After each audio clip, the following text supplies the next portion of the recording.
안녕하세요. 보도부국원 홍진영입니다. 안녕하세요. 보도보국원 황지원입니다. 오늘 뉴스는 런투유 총학생회의 공약 점검에 대해 알아보겠습니다. 네, 정책 자료집에 나와 있는 6개의 카테고리 중 3개씩 나누어 자세히 알려드리도록 하겠습니다. 그럼 제가 먼저 소통과 복지, 그리고 취업 파트에 대해 준비해보았습니다. 제가 점검해볼 공약은 소통과 복지, 그리고 취업 부분입니다. 그럼 제일 먼저 소통 부분부터 보도록 하시죠. 정책 자료집을 보면 소통 부분에는 정책 투표제 도입, 이어가는 새콤달콤 협의회, 민원 업무 정례화, 그리고 이어가는 소통 창구에 대해 나와 있습니다. 총학생회 정책 투표제 도입은 학생 의견이 필요한 경우에 직접적으로 반영하지 못하는 경우를 생각해서 만든 정책인데요. 정책의 예시를 들자면 이렇습니다. 먼저 의견 수렴을 거친 뒤 중앙운영위원회와 전교자 대표 회의에서 토론과 토의를 진행하게 됩니다. 그리고 이후 출석 대의원의 과반 이상이 찬성 시 학생들의 직접 투표를 진행하게 되는 것입니다. 이 정책에 대한 진행 사항은 어떨까요? 총학생회 발표에 따르면 1학기 중에 도입하려고 했으나 감사 공백기에 따른 논란 때문에 잠시 미루어졌다고 말했습니다. 이후 학예 방학 중에 회칙 개정위원회를 열어 이 안건에 대해 논의하겠다고 말했습니다. 색다른 커뮤니케이션, 다른 커뮤니티라는 슬로건 아래 진행되고 있는 새콤달콤 협의회. 1학년들이 느끼는 대학의 실질적인 문제점을 파악한 이후 직접 개선하고 피드백을 받겠다는 것이었는데요. 과연 이 공약 잘 지키고 있을까요? 오는 6월 3일 제1회 새콤달콤 협의회가 열릴 예정이라고 합니다. 이후에는 추후 조별 모임을 가지면서 학과 교류 활성화 방안에 대해서도 논의하겠다고 밝혔습니다. 민원 업무 정례화는 학생들이 불편한 사항이 있는데 어디에다 말해야 될지 모를 때, 그리고 내가 건의한 사항이 잘 지켜지고 있는지 모를 때를 위해서 도입되었다고 하는데요. 총학생회는 총 4가지 단계를 거쳐서 실현 가능과 그리고 불가능으로 나누고 있습니다. 공약화가 가능한 사항에 대해서는 총학생회 홈페이지 게시판을 통해서 상시 업로드하고 있습니다. 소통이라는 파트인 만큼 소통 창구에 대한 공약도 빠질 수가 없겠죠. 런투유 총학생회는 온오프라인으로 소통을 이어가겠다고 밝혔습니다. 그 결과 중앙도서관의 건의 우체통을 매주 수거하여서 그 건의사항에 대한 피드백을 해주고 있습니다. 6월 중순에는 과학도서관에도 건의 우체통이 설치될 예정이라고 합니다. 중간 시험 기간 때 배부했던 교내 소식지 발간도 이번 기말 시험 때 배부됩니다. 더불어 학내 게시판의 설치 및 협조에 대해서도 본부 측과 협의가 완료된 상태라고 하는군요. 다음은 복지 파트에 대해 점검해 보겠습니다. 세부 항목으로 7가지 항목을 내걸 만큼 많이 신경을 쓴 부분인데요. 제가 차근차근 알려드리도록 하겠습니다. 먼저 학생식당 개선입니다. 총 4가지의 세부 공약이 있는데요. 총학생회 발표에 따르면 학생식당 모니터링 요원을 선발하였고 이후 정기 모니터링 회의를 통해서 학생들의 불편사항을 개선해가고 있다고 밝혔습니다. 다음으로 도서관 개선입니다. 1985년 준공되어서 지금까지 사용되고 있는 과학도서관. 많은 학우분들이 아시다시피 시설이 노후된 곳이 많습니다. 그래서 총학생회는 과학도서관에 대한 리모델링 요구를 할 것이라고 내걸었는데요. 과연 이 공약에 대해서는 어떻게 진행되고 있을까요? 총학생회 발표에 따르면 리모델링에 관한 가능성이 나온 상태이며 차후 본부 측과 협의할 예정이라고 말했습니다.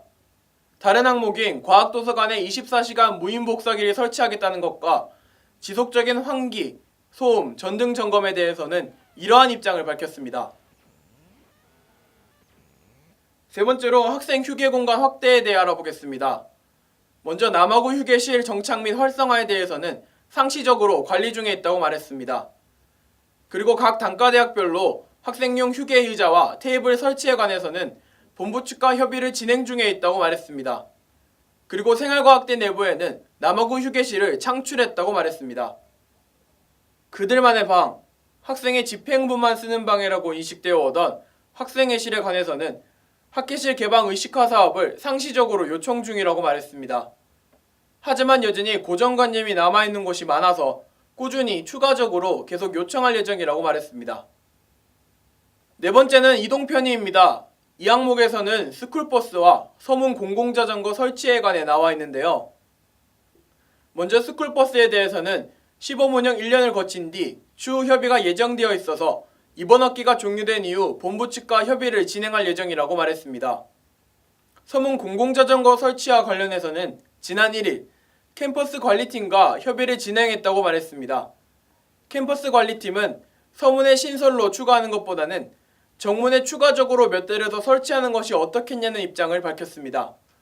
이에 총학생회 측도 긍정적으로 생각해보겠다면서 다음 주 말쯤에 다시 논의를 할 예정이라고 말했습니다. 다음으로 안전입니다. 여러 가지 세부 항목이 있었는데요. 제일 먼저 시설 보수 및 개선에 관련해서는 동계방학 중에 자체 조사를 진행하여서 본부 측의 자료를 전달했다고 했습니다. 건물별 마스터키 도어락 설치와 재난문자 발송 시스템에 대해서는 아직 협의 중에 있다고 말했습니다. 그 외에 영대 지킴이 지원 강화와 총학생의 자체 순찰 강화에 대해서는 학생들의 안전이 달려있는 만큼 더욱 신경을 써서 진행 중에 있다고 말했습니다. 여섯 번째로 대구 경북대학생 할인 유멤버십 시즌3입니다. 2014년까지 영남대학교와 대구대학교 그리고 대구 가톨릭대학교 총학생회가 연계하여서 진행하였던 프로그램인데요. 올해 2016년에 그 프로그램을 다시 진행하겠다고 예고했습니다. 이 공약은 어떻게 진행되고 있을까요? 총학생회 발표에 따르면 주변 상인들의 반응이 좋지 않아 재논의를 할 것이라고 말했습니다. 하지만 우선적으로 총학생회 측으로 제휴 요청이 온 곳이 있다면 학생들에 대한 할인 혜택이 있는지 확인한 이후 우선적으로 시행하겠다고 말했습니다. 복지의 마지막 파트인 생활관 개선입니다. 이 항목에 대해서는 크게 두 가지 세부 공약이 있었는데요. 제일 먼저 생활관 인터넷 서버 독립과 그리고 통금 시간 조절이었습니다. 이와 관련해 3월 17일 생활관 자치회장과 회의를 진행하였고 이와 관련된 사항을 협조를 요청했으나 생활관 자치회의 내부 결과 관련된 사항이 전부 부결로 판명되어서 다시 재논의를 할 예정이라고 말했습니다.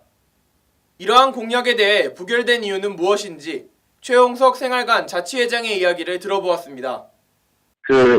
그쪽에서 제안해온 개문 시간 연장이 오전 1시에서 맨 처음 갖고 게 1시 반이었나 1시였는 걸로 기억하는데 아마 그때부터 이제 5시까지 이제 퇴근 기간으로 정하고 그렇게 되면 원래 기존에 12시 반에서 6시였거든요.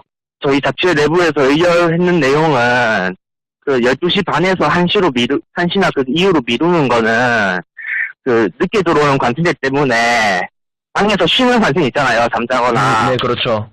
그런 분들이 편안하게 잘 수 있는 그거를 해치기 때문에 안 된다고 했고요. 마찬가지로 오전 5시로 개문 시간을 그러니까 개문이 시작된 시간을 땡기는 거는 그것도 마찬가지로 5시까지 넘어가지고 자는 사람이 많기 때문에 뭐 비슷하게 들어오거나 나가는 사람이 생기면은 잠을 좀 더 깰 수가 있잖아요.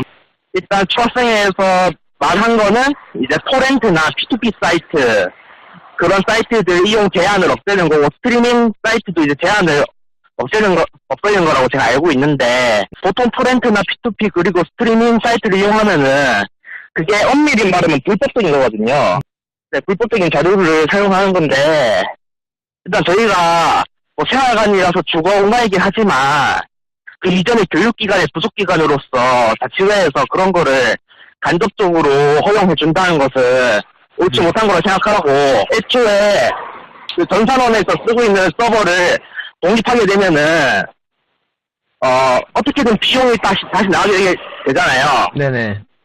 총학생회에서 한번 제안한 거는 이제 영남대학교에서 교비 지원을 받아서 하는 게 어떻냐라고 했는데 처음에 저도 그거는 괜찮다고 생각을 했는데도 만약에 그 비용이 엄청나다 하면은 어떻게 보면 지금 전산원의 인터넷 속도 자체가 그렇게 나쁘지가 않거든요. 인터넷 품질 자체가 좋아서 네. 굳이 그쪽에 돈을 투자해서 다른 데 지원될 수 있는 돈을 빼오는 것도 저희 입장에서는 좀 그렇거든요. 앞서 소통과 복지 파트에 점검해 보았고요. 이제는 마지막 남은 하나의 파트인 취업 파트에 대해 점검해 보겠습니다. 아무래도 많은 학생들이 직접적으로 관심을 많이 보인 파트라고 생각되는데요. 지금부터 하나씩 알아보도록 하겠습니다. 먼저 처음 쓰는 자소서입니다. 자소서를 처음 써보는 학생들을 위한 프로그램을 만들겠다는 취지였는데요. 지난 4월 28일 이과대학 강당에서 자소서 매핑 특강이 진행되었습니다. 이와 관련해 학생들이 다시 해달라는 요청이 있어서 2학기 중에 준비를 하고 있다고 말했습니다. 취업 관련 프로그램 활성화에 대해서는 각종 특강을 진행하고 있습니다. 그리고 총학생회 행사에서는 부스 프로그램을 도입하여서 많은 학생들이 직접적으로 참여할 수 있도록 하고 있습니다. 취업 준비생들이 가장 많이 신경을 쓰고 있는 스펙과 관련된 공약도 있었는데요. 바로 영대생 스펙업 프로젝트인데요.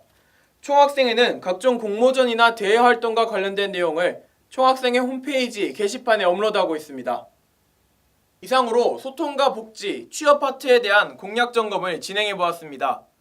지금 이 순간에도 공약 이행을 위해 열심히 노력하고 있을 총학생회 분들께 박수를 보내드립니다.